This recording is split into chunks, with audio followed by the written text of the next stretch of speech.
Fazendo essa viagem, brincando um pouco essa viagem no tempo, né, Carlos?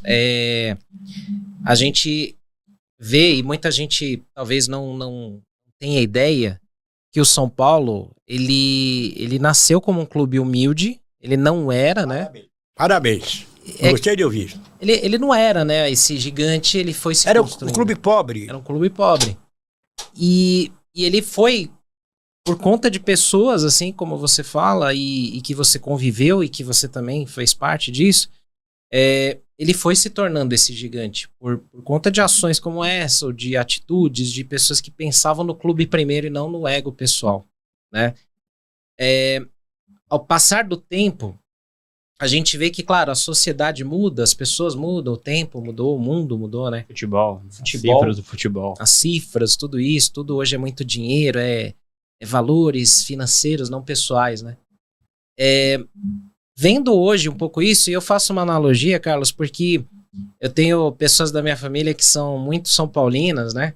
E às vezes elas ficam assim, poxa, mas eu vejo tanta notícia ruim, tanta notícia triste, que não é que me deixa menos São Paulino, mas eu fico mais desanimado, mais desiludido, né? E aí você tendo passado por tudo isso, vendo o São Paulo sair de um clube humilde, pequeno, virar o gigante, campeão do mundo 3 vezes, com tudo aquilo que aconteceu, e aí hoje tem dificuldades como essa, de não ter o dinheiro de pôr comida na mesa e tal, mas talvez por erros de gestão, erros administrativos ao longo dos anos, né? Como é que você vê esse momento hoje e perspectivas para um futuro? Porque o torcedor que às vezes também é muito imediatista, né? Às vezes fala, pô, eu não vejo São Paulo sair disso, né? Será que a gente sai disso em algum momento? Olha, a sua pergunta é pertinente e bem esclarecedora. Aparece em várias versões. Eu, como não tenho, Miguel sabe, não tenho interesse em nada pelo São Paulo. É só amar o clube e querer ver o clube voltar a uma situação que ele esteve. É difícil.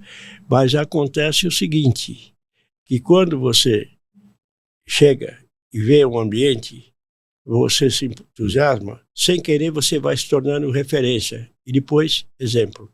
Eu fiz de tudo pelo São Paulo. Tudo que um adolescente pode fazer. Menos coisas erradas. Por medo, por covardia ou por honestidade, não sei, mas não fazia. Não vem com malandragem para o meu lado, que é juiz, imprensa, sabia dizer, o Carlos não adianta. Respeito todo mundo, mas não posso me violentar. A minha origem foi difícil, e acho que foi o que me deu têmperas. Você fala uma coisa, o São Paulo foi o primeiro time que tinha os acendedores de lampião a gás. Eram os homens que iam, quando escurecia, acender os lampiões. Empregadas domésticas, que também saíram à noite, foi a primeira torcida do São Paulo. Então, todo mundo, não nasceu rico. O Januário D'Alessio, que foi diretor do Palmeiras, foi o papa do futebol de salão, um grande homem, um amigo extraordinário. Ele me contava que o São Paulo era inquilino do pai dele, num porão, na Praça Carlos Gomes. E ele era pequeno. E um dia o pai dele mandou o São Paulo embora, e ele escutou. E ele começou a chorar, e o pai não entendia, no dia seguinte chorando. Você não vai mais lá no meio dos jogadores. O que está acontecendo? O senhor vai pôr eles na rua? Mas isso não é coisa de criança. Pai, mas não pode e tal, olha, o fulano é meu amigo, a dona Catarina é minha amiga, o marido dela se mata, às vezes ajudo eles até na cozinha e tal. Ele falou, Carlos, eu não percebi que eu estava me tornando São Paulino, sem perceber. E aí ele implorou para o pai. Aí o pai falou, olha, eu posso deixar mais um mês ou 2, mas eu não posso. E ele contava com carinho, isso aí, não debochando. E ele falava, quando jogar São Paulo e Palmeiras, você olha para mim, eu olho para você e pronto. Não vamos abrir a boca, senão você vai me matar lá dentro do Palmeiras. Ele foi diretor de futebol de salão do Corinthians, do Palmeiras, do São Paulo, e depois presidente da Fifusa. Então, o São Paulo era de origem pobre. Mas ainda tem o mais. São Paulo deve muito, muito, muito ao Corinthians e ao Palmeiras. E quando ele lançou o carnê tricolor, os maiores consumidores eram corintianos e palmeirenses, mais até do que os são paulinos. Mas compravam demais. E foi o sucesso, né? E a sabedoria do Laudo, que com o Pelé jogando, ele reuniu o pessoal, eu era recém-chegado, só ouvia. Falou, olha, enquanto não adiantarmos bastante o Morumbi, Não vou montar time que é caro, não tem dinheiro. Mas, seu Laudo, tem São Paulo Futebol Clube, mas tem o Pelé. Você não para o Pelé com nada, nem com o estilingue. Pode trazer quem for, que não vai ganhar. E era verdade. Então ficou 13 anos aplicando no estádio. E vendendo o carnê São Paulo Futebol Clube, Paulistão. Era uma febre. E os maiores consumidores eram. Você ia numa festa, ó, meu sogro é palmeirense. Quantos carnês o senhor tem? Tenho 10. Ó, minha cunhada é louca, comprou 5 carnês uma vez só. E você procurava o São Paulino, você não achava quem tinha comprado tanto. Compraram também, mas não tanto quanto essas duas torcidas. Né?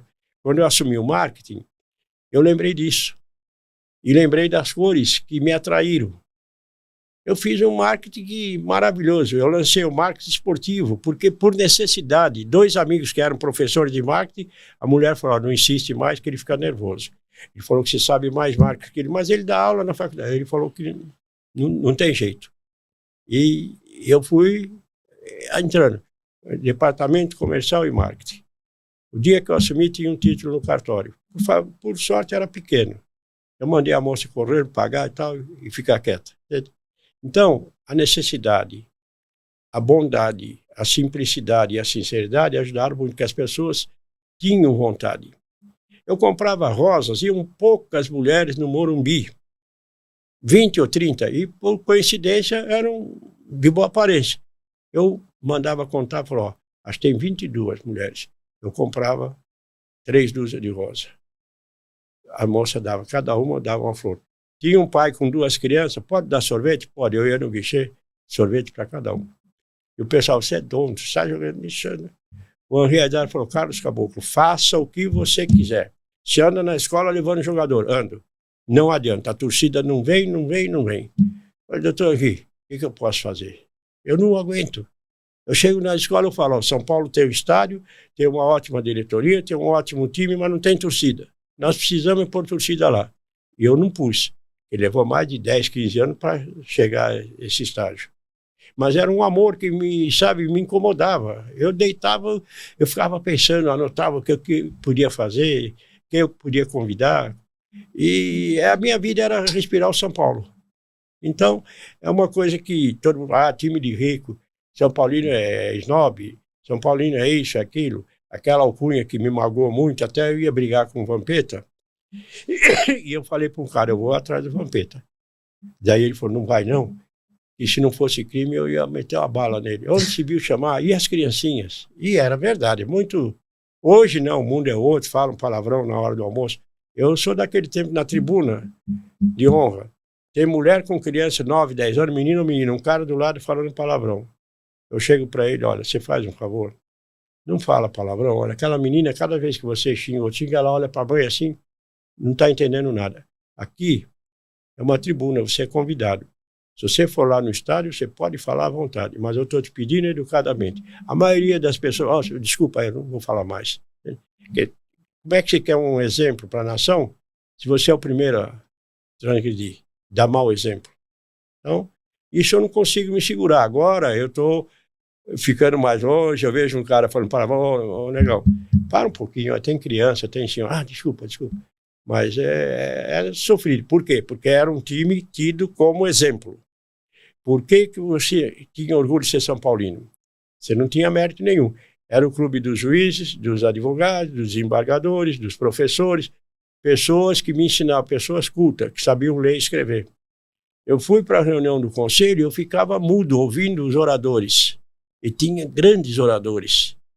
Eu decorava, pela minha pouca escolaridade na época, perto deles, eu decorava as frases que mais efeitos tinham e que eram mais bonitas. E eu, intercalando e tal, o Miguel está aí, eu fui taxado como o melhor orador do São Paulo ultimamente. Eu falei, eu não vou falar mais, sou eu que falo. Mas todo mundo fica quieto te ouvindo. Eu falei, é um respeito, mas um dia que alguém caçoar ou quebrar esse ritmo, não dá mais. Então parei de falar só porque só eu falava ultimamente. Mas com conteúdo.